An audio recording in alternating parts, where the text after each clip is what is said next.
আসসালামু আলাইকুম বন্ধুরা, কেমন আছেন? গুজরাট থেকে সকল বন্ধুকে জানাই ইমন কিচেন অনেক অনেক স্বাগত। আজ আমি আপনাদের নান রুটি বানিয়ে দেখাবো। তার জন্য এখানে দেখুন সমস্ত কিছু নিয়ে নিয়েছি।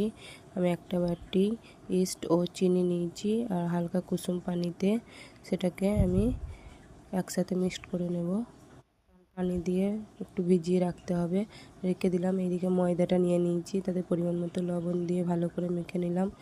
এরপর আমি সাদা তেল রান্নার 2 চামচ দিয়ে ভালো করে ময়ানটা দিয়ে নেব। ভালো করে আমি ময়ানটা দিয়ে নিচ্ছি।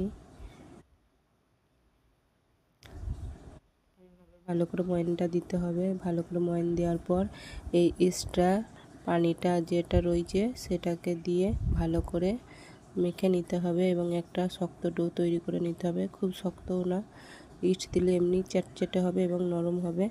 এরপর দেখুন আমি ভালো করে একটা ডো তৈরি করে নিয়েছি এবং উপর থেকে সাদা তেল দিয়ে ভালো করে মেখে 10 মিনিটের জন্য রেস্টে রেখে দিয়েছিলাম।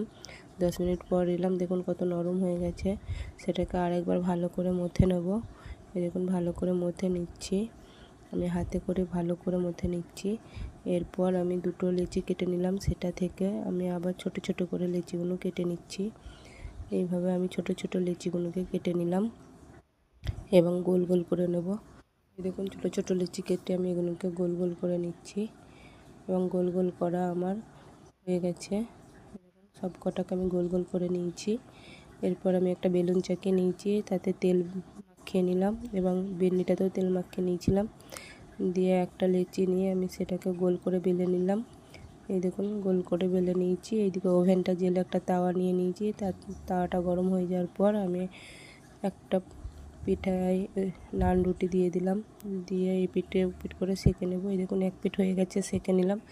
আমি আবার সেমভাবে একটা লেচি নিয়ে আর একটা বেলে নিলাম। এদিকে দেখুন নান রুটি এক পিঠ হয়ে গেছে, উল্টে দিলাম। এরপর আমি তেল দিয়ে দেব। তেল দিয়ে ভালো করে এই পিঠ উপিঠ আমি সেঁকে নেব। এই দেখুন ফুলতে শুরু করে দিয়েছে। এইভাবে আমি সমস্ত নান রুটিগুলোকে সেঁকে নেব। এই দেখুন নান রুটিগুলো কত সুন্দর দেখতে হচ্ছে এবং লাল লাল করে আমি সেঁকে নিচ্ছি এবং নান রুটিগুলো কত সুন্দর ফুলে উঠছে দেখুন। এইভাবে আমি সব কটা নান রুটিকেই সেঁকে নিচ্ছি। দেখতেও কত সুন্দর হচ্ছে, খেতেও কত সুন্দর হয় এবং নরম হয়। একবার হলো বাড়িতে বানিয়ে দেখবেন, ভালো লাগবে।